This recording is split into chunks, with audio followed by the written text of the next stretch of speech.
Bom dia, meus queridos, tudo bem com vocês? Ontem eu falei sobre a Bíblia, mas a Bíblia de forma encadernada, do jeito que a gente já conhece. Hoje eu vou falar da revelação bíblica, que aponta a Cristo como o centro, né, da interpretação. Ele é a chave hermenêutica para toda a leitura, para a compreensão de toda a revelação bíblica. Né? A partir do livro de Hebreus, eu sugiro a vocês que leiam, releiam, leiam de novo, até compreender, porque lá existe a informação de que Cristo, ele é, desde antes da fundação do mundo, né? A Bíblia diz, o Cordeiro foi imolado antes da fundação do mundo. Não que tenha havido uma cerimônia no céu e que Deus... Não.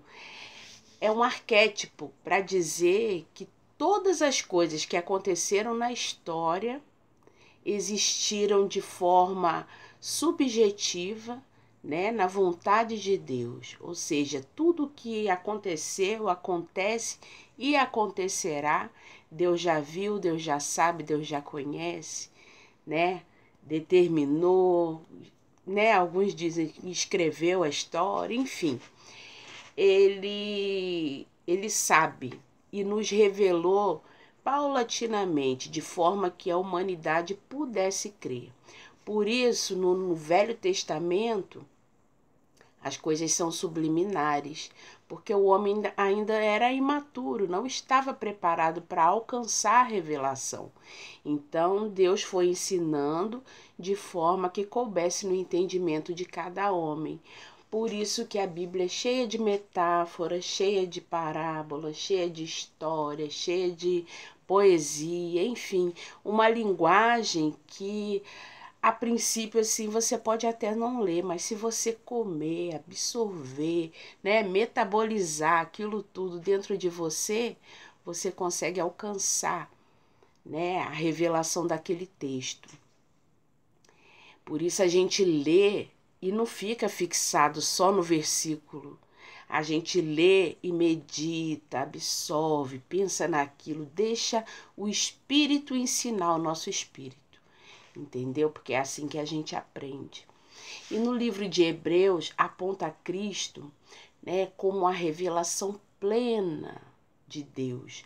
Tudo aquilo que nós podemos, que cabe em nós, na nossa condição limitada, entender sobre Deus, está em Cristo.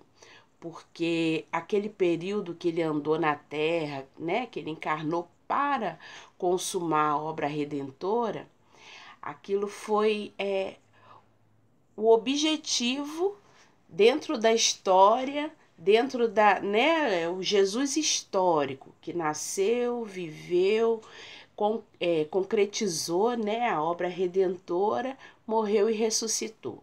Esse é o Jesus histórico. Mas Jesus, né, o Cristo de Deus, ele é desde a eternidade até a eternidade. Ele é o alfa e ele é o ômega. Ele é o princípio e ele é o fim. Ele estava, né?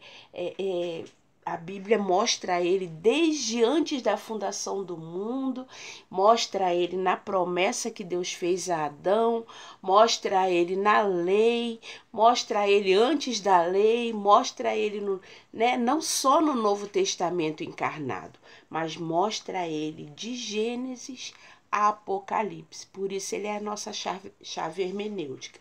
Se ele é teu Senhor e Salvador, você vai ler Gênesis e vai enxergar Jesus.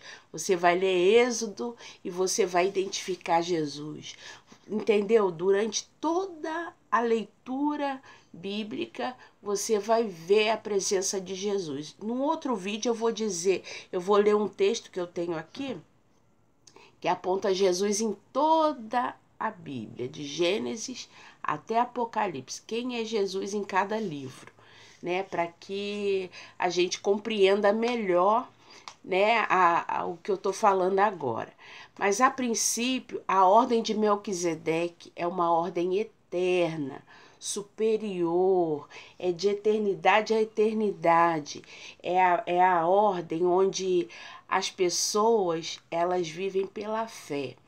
E a ordem de Arão, ela foi um parêntese dentro do tempo, né? Deus deu a lei a Israel, para que Israel representasse, né, a humanidade.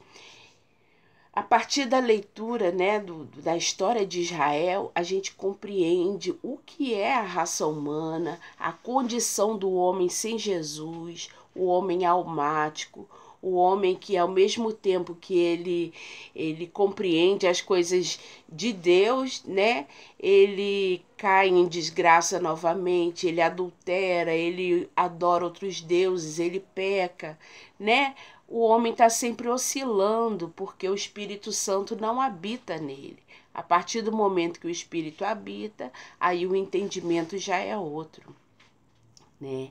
Então leia o livro de Hebreus, porque lá diz que antes Deus falava por meio de profetas e agora ele fala por meio do Filho.